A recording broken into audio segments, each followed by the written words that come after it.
I'm Indira Samarasekara. And I'm Martha Piper. And we are so glad you are joining us today for our podcast, She's Got Nerve. This podcast is based upon our book, Nerve, which we wrote several years ago to assist women who are leaders or who are aspiring to lead by interviewing extraordinary women and recording their unique and authentic personal stories about how they developed the nerve to become leaders in their respective environments. We hope to learn more about what it takes to lead as a woman in today's world. You know, Indira, it's been such an honor and privilege to interview on our podcast so many remarkable women who have gone first. That is, they have been the first woman to have led their respective institution or organization. You know, it's been truly worth celebrating these women. But what we are recognizing through these interviews is that women lead in numerous ways, that they do not necessarily have to be the president or the CEO of an organization to lead. It is often the women, what I would say, behind the scenes who lead. They lead quietly, with little recognition, but with enormous impact. One might even say that these women are the brains behind the throne, taking on the responsibility of not only assisting the premier or the president or the CEO, but also becoming the strategic advisor, planner, and executor of the organization's goals and objectives. You know, you're right. All of us who have held leadership titles and traditional positions of leadership have depended on others behind the scenes to not only make us look good, but also to make things happen. Indeed, these individuals are often our most influential advisors, working on the institution's interests, advancing agendas, and leading others in the team by ensuring accountability. No leader exists without these individuals who are trusted confidants and tireless advocates, true leaders in their own right. Our guest today is truly one of those individuals, a remarkable leader who has spent her career serving as a trusted advisor to premiers, university presidents, CEOs, foundations, and non-profit organizations. What a treat it is today to have a conversation with Catherine McCauley, an extraordinary administrator who has worked in both Ontario and British Columbia. She served as an advisor to David Peterson when he was Premier of Ontario in several roles, including Constituency Assistant, Director of Provincial Constituency Services, and Special Assistant for Intergovernmental Affairs. After leaving the Premier's office, she worked for Rob Pritchard, President of the University of Toronto, as Executive Assistant to the President, Director of University Events, and Associate Campaign Director in the $1 billion Great Minds campaign. Catherine is currently the founding and managing partner of Quinn McCauley Giving Strategies Incorporated here in Vancouver and is known for her expertise in charitable giving, public sector fundraising, and foundation management. A true leader who has demonstrated nerve as a sought-after advisor and entrepreneur. Catherine is an exemplary role model as a leader who often works in mysterious ways. Mysterious ways. Oh my goodness. How exciting. Hi, Catherine. It's wonderful to be able to connect with you, to hear your stories and learn more about what inspired you to follow the career path you have developed. You know, Indira and I are fascinated with how women get to where they are. I mean, I can't imagine you grew up as a child saying, I'm going to be the assistant to the premier, okay? But it's so interesting to explore with women what inspired them and what factors influenced their decisions to lead. Could you share with our listeners how your career actually developed? What led you to all of your advisory roles? And who? Were there people along the way, whether family members or associates, who encouraged you to take on all these amazing positions of influence you've held? And maybe also if you can reflect upon what, if any, educational qualifications or personal characteristics do you think have contributed to your success? First of all, hello to both of you. It's great to see you. And I feel, very honored to be included in this illustrious group of women that you've had on your podcast to date. I listened to many of the university presidents, and because of my own experience at U of T, spent quite a bit of time thinking about what it would be like to work for them, hearing a little bit about their stories in leadership at universities. So I'm really happy to be here today. So thank you. One theme that has been a thread through all of your podcasts has been serendipity. And I think for me, that has just played such a huge part in my whole career right from the very beginning. When I graduated from Western in 1985, it was exactly at the time in the provincial election where the Bill Davis conservative government was defeated, and David Peterson signed an accord with the NDP, and they defeated the government, and he became premier. David's also a Londoner. I knew him through student politics at Western, and I knew him from our summer cottage on Lake Huron. He'd be up there with his family in the summers. So I did know him at the time, and I heard once they formed the government that there would be some jobs, and there was one in the constituency office in London. So I thought, well, I'll apply. And as Joy Johnson said to you, you don't get the jobs you don't apply for. So I did, and I got it. And that's where I started right out of school, which was a really interesting place to begin your career in terms of broad-based understanding of community and people and how things work in government. So from there, they went on to win a big majority in 1987. I moved to Toronto and, as Indira said, took on a role kind of guiding new constituency assistants in that big majority for members who had not been elected to government before. So I spent a year doing that. And then I slid into a role there as a special assistant for intergovernmental affairs, which was really the kind of point person between the Office of Protocol in the province and the Premier's office, looking after the visits of heads of state, heads of government, dignitaries, some of the workings behind the Premier's trips outside of Ontario, the visits of the Governor-General to Ontario, the Queen Mother, a lot of really interesting things. And as it happened, while I was in that job in June of 1990, yet again, serendipity. I stepped out of my office and ran into someone in the hall, Heather Peterson, who stopped me and said, "Hey, listen, there's a new president at the University of Toronto, Rob Pritchard, and he's looking for some staff. But do you know anyone who would be interested?" And I said, "Oh, let me think about it." And she went into her office and I went into my office, and I turned the doorknob and I turned around and went immediately into her office and said, "You know what? I'd be interested in that job." So sure enough, she made the arrangements. I went through a series of interviews. I got the job, and my last event in the Premier's office was Nelson Mandela's visit to Toronto, where he walked up University Avenue to the steps of the provincial legislature. And 2 weeks later, I was in the president's office at the University of Toronto. Rob started July 1st, and I started July 16th, I think it was. That's how that happened. And in Rob's office, I had a real compilation of roles over the years, beginning as his executive assistant, and then adding to that the role of director of university events, which was all the university's signature events across the faculties that involved the center of the universities, the convocations, honorary degrees, Nobel laureates, visiting dignitaries, royalty. I know both of you know that whole side of the job, so that was part of my role. And then associate campaign director on the Great Minds campaign, as you mentioned, and that was really being the point person in the president's office for all the work that is involved in running a big campaign like that at the university. So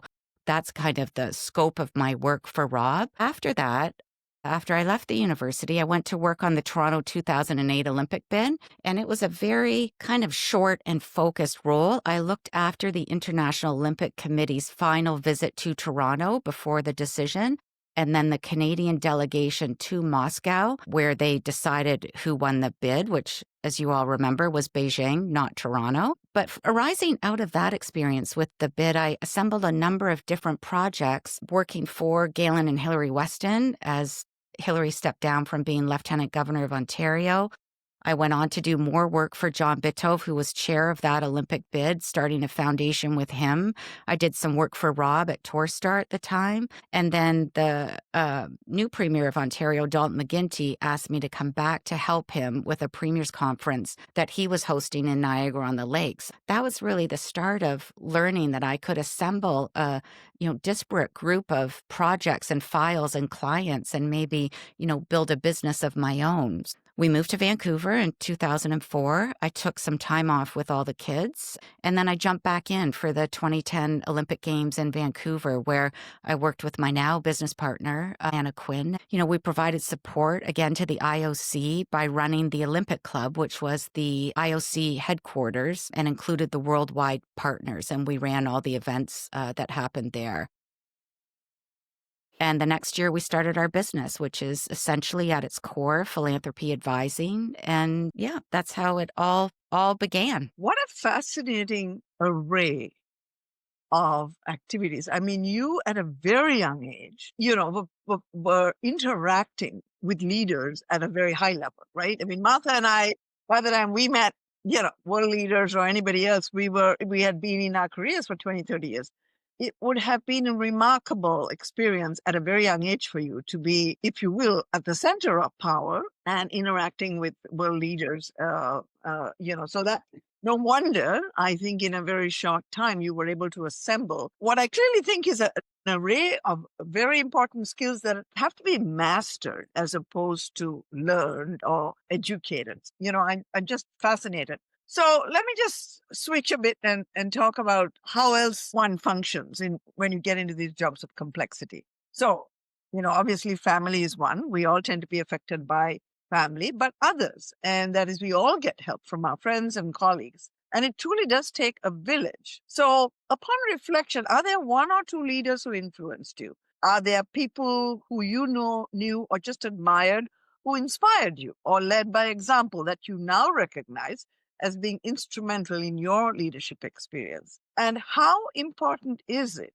do you believe, for all of us to have people who demonstrate through their actions what great leadership really is? Well, so important. And I think, the first person to influence me was really my dad, who is, kind of the North Star for me, and still to this day, the person I go to for advice. And, his influence is huge for me. And it was my dad who, after graduation, when he saw David Peterson become Premier, was the one who said, you know what?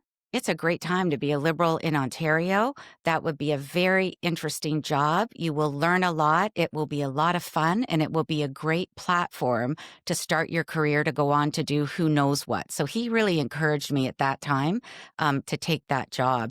And then, obviously a huge influence in my life was Rob Pritchard. And, there's no better example. You can learn anything and everything you need to know about leadership from Rob. It was such a privilege to be able to work for him at U of T for 10 years.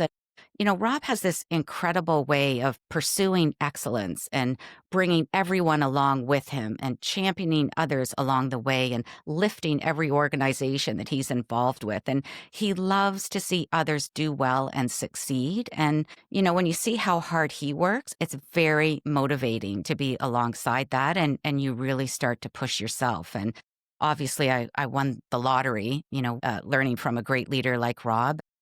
Everyone should be so lucky is what I'll say about that. I also really admired Heather Monroe Bloom, who's been a guest of yours on the podcast. And she was probably the most senior woman at U of T when I was there. And she's just amazing. She has a really magical combination of incredible intellect together with such warmth and humanity. And I really watched that while I was at U of T. Person who I would say had a real influence on me, I don't know if you know her, is Professor Janice Stein, who's the founding director of the Monk School at U of T. And she's just an incredible person. I worked with her a lot as they established the Monk Center at U of T. And she was the first really senior person there who took me aside and said to me, your work here really, really matters to the university and to the mission of what we're trying to do here. And I've never forgotten that. It made me realize how important it is to acknowledge that in others. And I really try and do that now, what Janice did for me, because I'll never forget it for sure. And also, the person I really admire to this day is my colleague in the president's office, Cassie Rao, who you both know, and he and I could not be more different. I mean, I was the operational side of the office. He was the policy side of the office.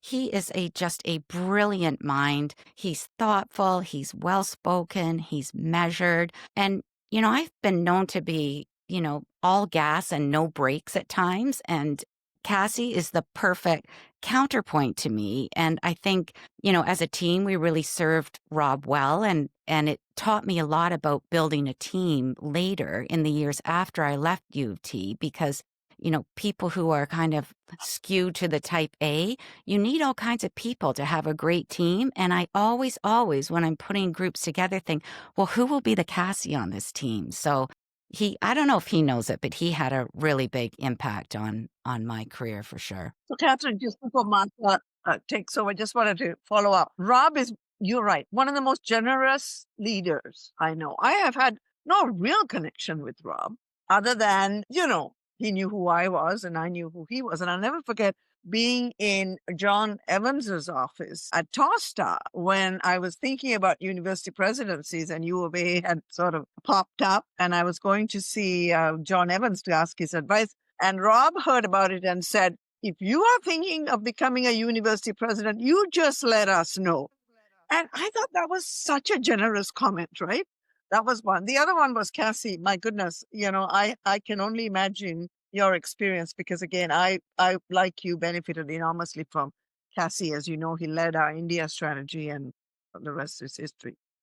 I'm just so taken with your thoughtful list of individuals and all who contributed something different. And I know most of them, and I think you've captured them all beautifully. And I envy that you've had that opportunity to work directly with them and to learn from them, because I've admired most of them from afar. And I was also struck by your tribute to your father, because Indira and I, in our book and also throughout this podcast, have been overwhelmed by the number of women who identify their father as being absolutely crucial. And certainly in both of our cases, we both identified our fathers. And I think it's interesting. I don't know if you have siblings or whether you're the only daughter, but in my case, and Indira's too, we're not the only daughter. We both have a sister, we both have brothers, and somehow our fathers really, upon looking back, and you gave such a wonderful example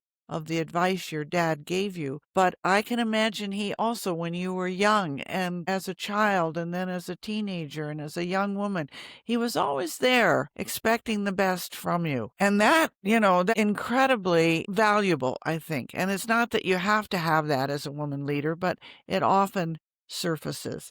So in my assessment of Rob, I had the fortune of both working with him as a peer, as a president, but also later watching him lead the corporate board, leading the Bank of Montreal, which I was fortunate, and because of Rob, I was a director of. And, you've captured him beautifully.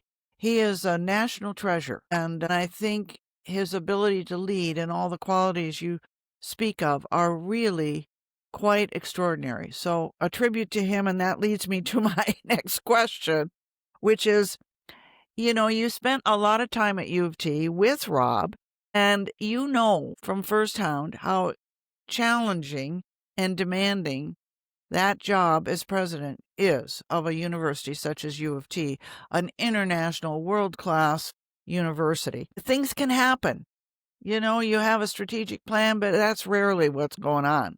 It's all the stuff that God provides, the unplanned occurrences that require both quick and, I would say, calm response to avoid disasters. So could you kind of share with our listeners one of those maybe unplanned occurrences when you've told me several times when U of T was awarding an honorary degree to President Bush, and the protests that were associated with that event? And how did you draw upon your nerve to deal with the crisis in the making? Because I can tell you, if you hadn't been there, I just know it would have been a disaster, because as presidents, we don't deal with that. We just kind of show up and hope that everything runs smoothly. So had you prepared for the possibility? You know President Bush is coming. You know he's a controversial figure given a university environment, given his role in so much of what had gone on during his presidency. Had you prepared ahead of time for the possibility of a protest or, some negative reaction?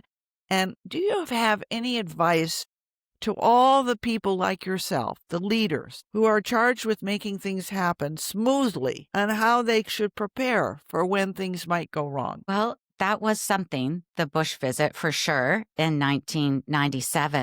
From the second it was announced, I would say there was unrest immediately on campus and some blowback for sure. Media attention, the closer we got to the day in October of 97, the more intense it got, and people were nervous. And, it involved a kind of complexity in the security and planning and logistics that, thankfully, because I'd been in the Premier's office, I was 27 when I was involved in that Mandela visit. To your point earlier, Martha, did I ever think I'd be standing on the steps of Queen's Park watching Nelson Mandela walk right toward me?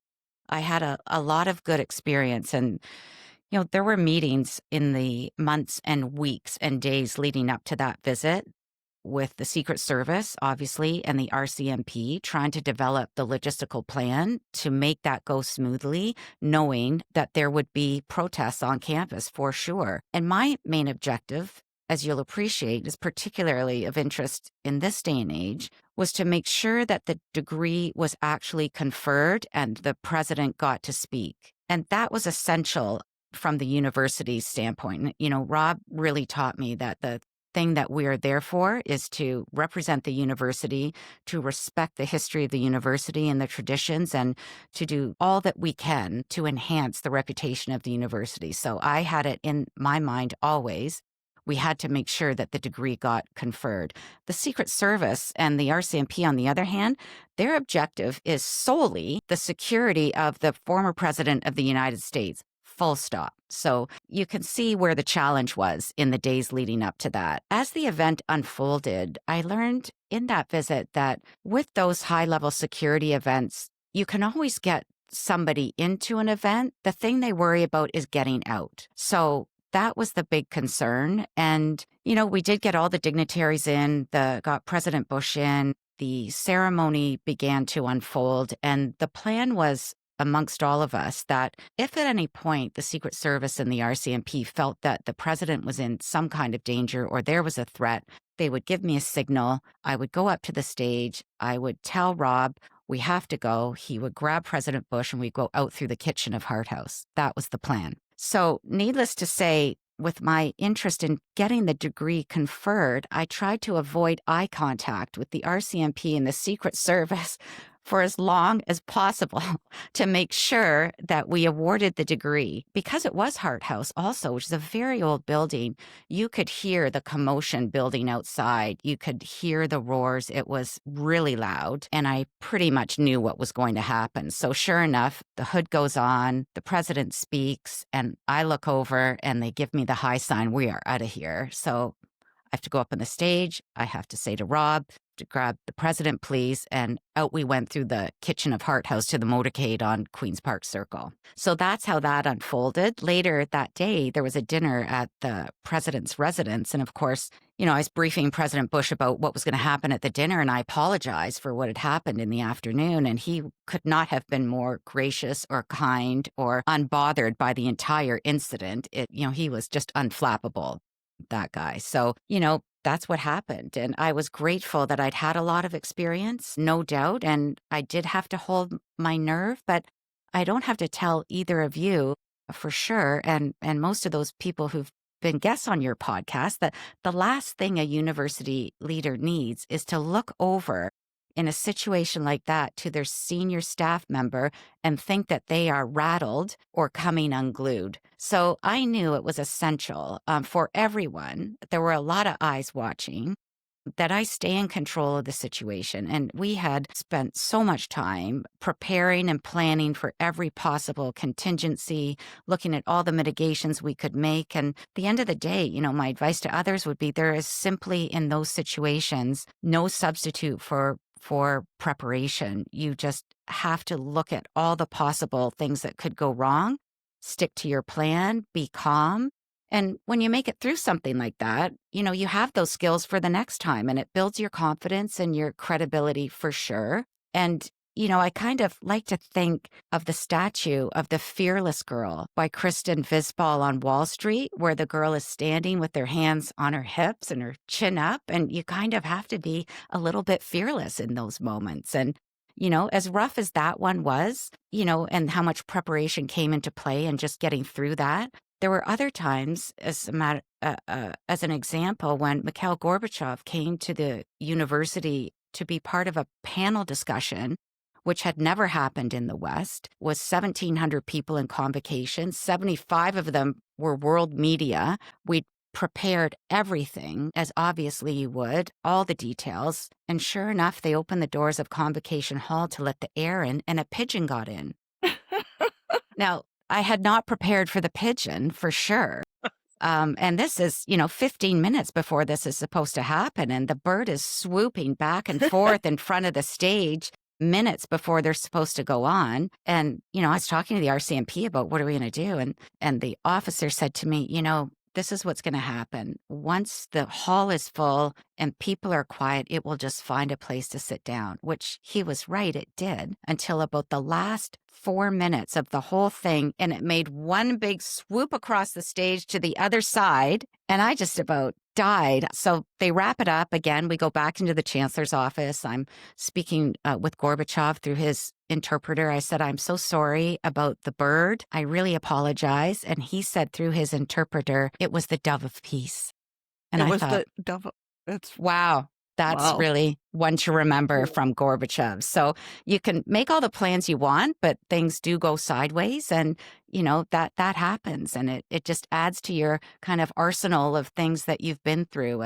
But many, many good things happen as well. And we had in that same stage in Hart House Archbishop Desmond Tutu and receive an honorary degree. And at the last minute, we arranged for a choir to sing during the ceremony because we knew he loved music. They were at the back of the Great Hall. And as they started to sing, he stood up and started to dance. And then you could just see the tears rolling down his eyes, tears of joy. So, same stage, different outcome. For sure. It's a combination as you relate all these stories. And I don't know whether universities are unique, but they certainly play a role in having these amazing events with these amazing people who, in theory and in reality, are supposed to represent diversity of thought and view and intellectual inquiry. And yet they come with the ability to express, disdain and unhappiness with whoever you invite.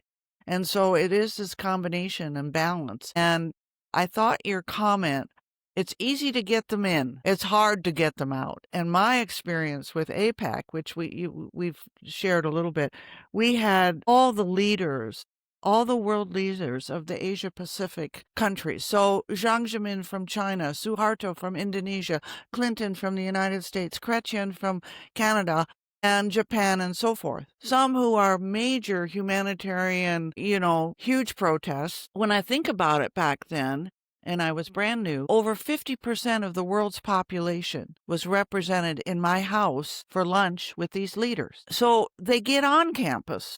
People are protesting, but they get on.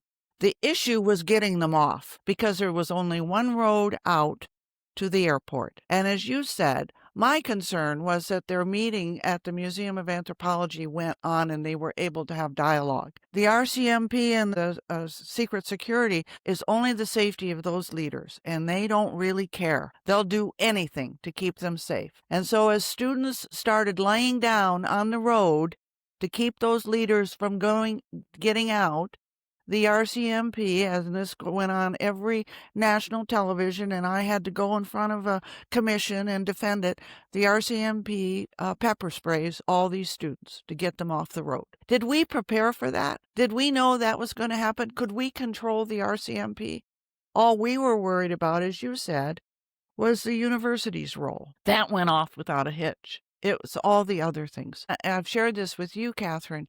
Unfortunately, I had been president for all of a month when that happened and knew no one, had no staff. And so I didn't have the Catherine McCauley able to help me deal with it. And it was very difficult because my own position was on the line and it went to a federal commission and I had to appear. Okay.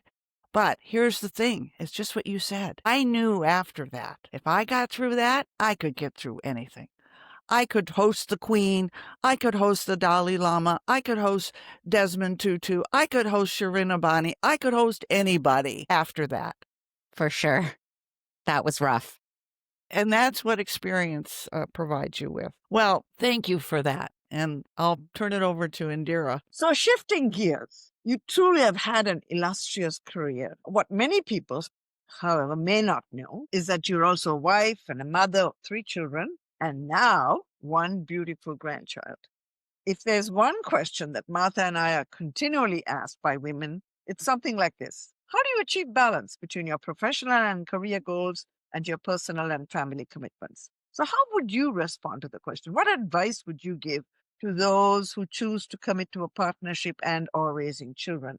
Can women have it all? Well, I've heard you ask this question of others, and I think a lot of us have the same answer initially, which is the best thing you can do is choose the right partner. And it is absolutely true. And further, I think, can women have it all? The definition is very personal. What does having it all mean? What does it mean for me? What does it mean for you? It's different for everyone, I think. It can also change over time. Having it all, what you think is having it all when you're 30 is not necessarily what that feels like when you're 50. So it kind of evolves over time. And, I've had a pretty eclectic road, I would say, but I've been happy for a lot of my career since leaving U of T in 2000 to set my own pace and, not having had a traditional full-time 9-to-5 type of working life. I've had many opportunities for that type of job, but I think I knew in my heart of hearts that it really wasn't what I wanted. I think it was expected of me by a lot of people, but I knew that it just wasn't right. And I think I've been lucky personally in achieving some balance because typically my work involves periods of great intensity and then the opportunity to kind of back it off and have a lighter load. And, when I really have to step into something in a big way, my husband covers off a lot of other things, which is really helpful. And on the topic, I really always try to be mindful of that work-life balance when I'm working with other, especially young women and young moms on projects that I'm involved in. And I really try to advocate for them, to be accommodated in what they need. And it can often involve me pushing back frequently with the men in the room to help those women get what they need in achieving that balance. And I'd finish by saying that, when I hear the phrase, I associate it even for myself as coming from a place of privilege. And there are so many women out there, with so much grit who are single working moms where the phrase work-life balance doesn't even enter the conversation for them. They're just doing their best to keep going without the kind of anything close to the opportunities that I've been given. So I try and stay mindful about that. It's a luxury to even discuss the topic, and it's one that so many people in the work I've done with not-for-profits and in the community don't really have. So, Catherine, I love your sense of it being a work-life balance, being a privileged concept. And I've never really thought of that before in the same way that you have, but you're absolutely right. And in all of our discussions with women, Indira and I hear this word balance all the time. And one of my reflections is it's a woman's thing. Do you ever hear men talking about work-life balance and worried about it and fretting about it and thinking it's a monkey on their back and feeling guilty and all of that? And I'm even talking about men like your husband and my husband who do their share, more than their share. It's not that they don't, that they've, they're tuned out. They're very involved. They're very engaged with their family and their personal lives. But I think as women, we put it on ourselves. We almost put this unachievable kind of expectation on us. We're going to get up in the morning and run for 40 minutes, and we're going to have a nice breakfast that's got quinoa in it, and freshly squeezed kiwi juice, and kale smoothies, and we're going to then go to work and be right there and do everything, and we're going to pack our kids beautiful lunches, and we're going to show up and run the PTA, all of that. We put it on ourselves. And I would just say to our listeners, I love what Michelle Obama once said. She said, "Can women have it all?" And it was kind of what you said. She says, yes, but not at the same time. At different phases in your life, you do different things, and you have to make choices. So, I wish we could put that question to rest. Yeah, I really I agree. do. But let's move a little bit along.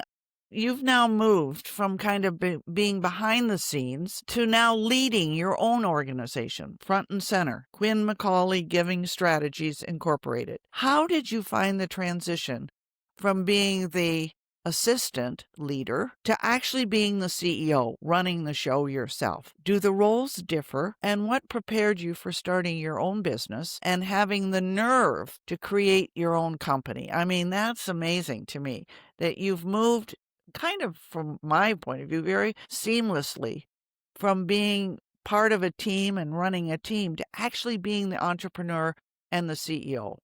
Interesting question. I think, following my work at U of T, and maybe even to a certain extent while I was there, I began that evolution from assistant to advisor.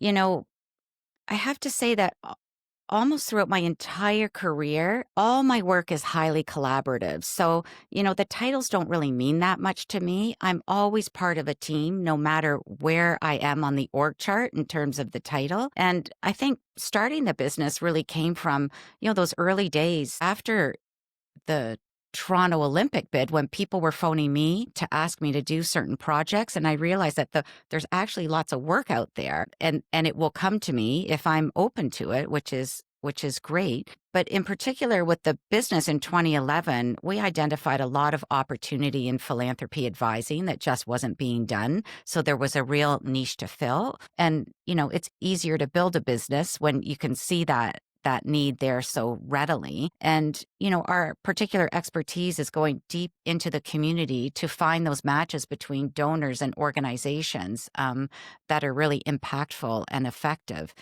And it's extremely rewarding. I think that's really how we built it. I wouldn't consider myself an entrepreneur. I'm more of a kind of advisor, a consultant, or strategist, but it wasn't, it wasn't a big leap, honestly, for me to start the business at all. It was much needed. It still is much needed, Catherine. I mean, the whole business of giving, particularly I think in British Columbia, is still below par if you look compared to Toronto. And I think the skills you brought from having observed the Great Minds campaign and also raising money from other causes, including, trying to put a budget together for, making a bid to the Olympics, really positioned you well. So I see entrepreneurs as being those people who have the capacity to see the need and then develop the solution. And I think that's where great entrepreneurs have really succeeded, whether it's Steve Jobs or anyone else. They see needs that nobody else can see. And I think you've done that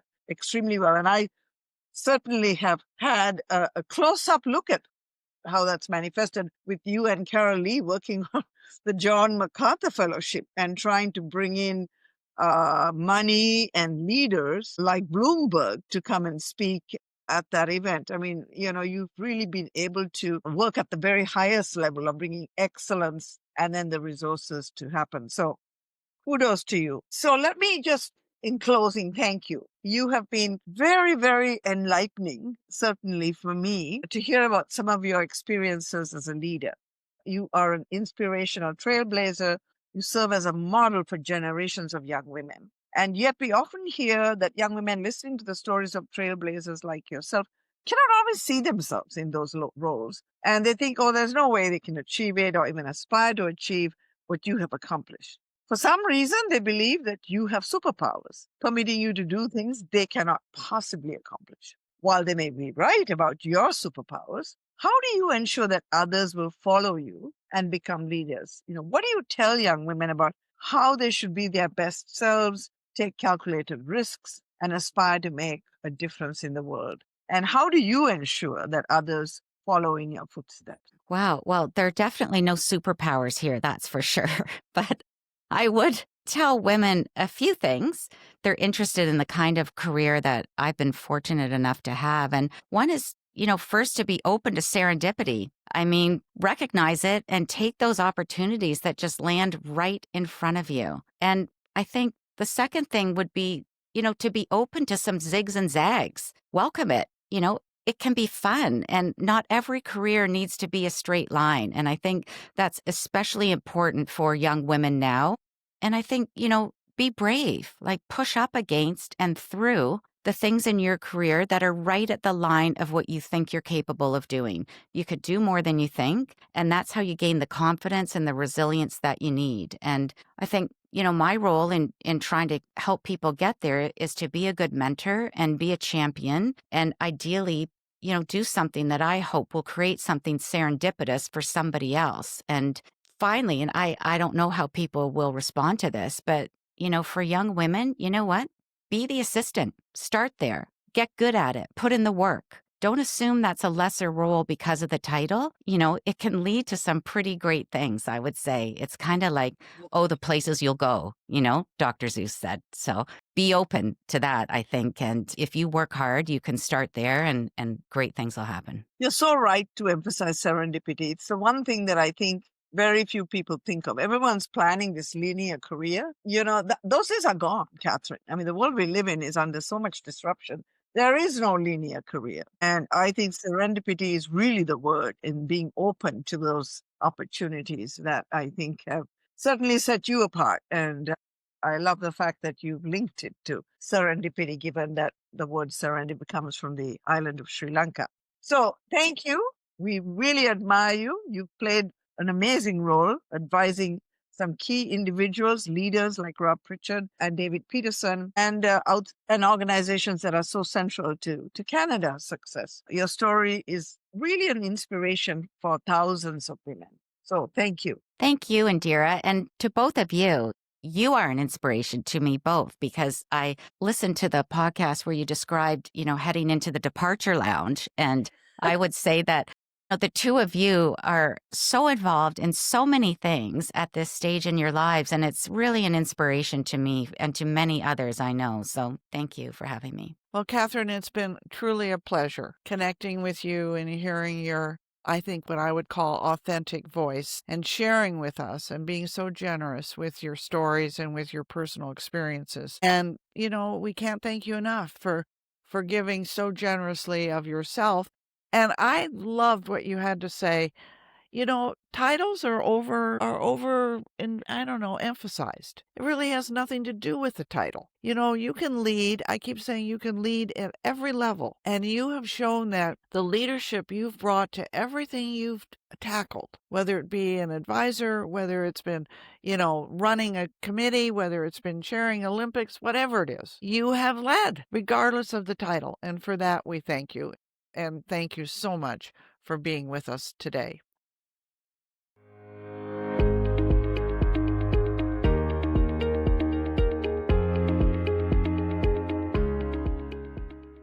Wow, that was fascinating. Such a tribute to her own personal nerve, capability, taking on things at age 27 that I think would have turned my blood cold, and rising to the occasion. And I thought her final words to women were really important. A couple of things was, titles don't matter. Take on something you don't think you might be able to do, and just bang up against your limits, right? And then she also said serendipity, right? Take on the opportunities, go looking for them, and your career is not a straight line. I thought those were so wise Yeah. to our listeners. Yeah. I mean, it was incredible interview and gave us an insight into how important these roles behind the scenes are in advancing agendas and getting things to happen. I really liked her sense that work-life balance is a privilege Yeah. to be discussed, that many women don't have that privilege to even think about it. And those of us who think about it should forget thinking about it and just get on with it. Yeah. And as you have said so many times, Indira, kids are resilient. They kind of grow up in spite of us, and we set the stage, but we don't need to be totally ridden with guilt about everything we do that somehow has been embedded in us that we have to do. Anyway, it was a wonderful interview, and we're so grateful to Catherine for participating. So in closing, we want to thank you again for listening to this episode of She's Got Nerve. If you enjoyed tuning in, then please leave us a review on Apple Podcasts or Spotify and share this conversation with your friends.